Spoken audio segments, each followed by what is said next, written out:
నమస్కారం. IC news దివిసేమ వార్తలకు స్వాగతం. నేటి వార్తల్లోని ముఖ్యాంశాలు.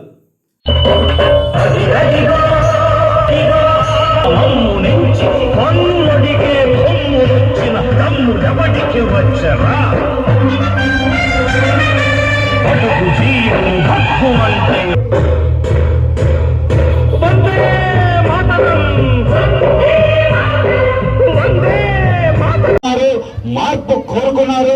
ఎన్డీఏ ప్రభుత్వానికి మద్దతు పలికారు, జైలు కొట్టారు, ఆశీర్వదించారని కూడా మీ అందరికీ తెలియజేస్తున్నా.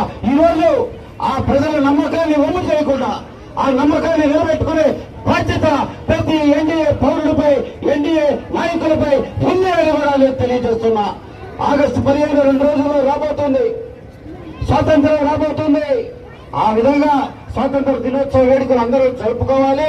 ఆ మహనీయుని కొనియాడే విధంగా, వారి స్ఫూర్తిని ముందుకు తీసుకెళ్లే విధంగా అందరూ ముందుకు రావాలని ప్రతి ఒక్కరిని మనస్ఫూర్తిగా కోరుకుంటూ ఈ కార్యక్రమాన్ని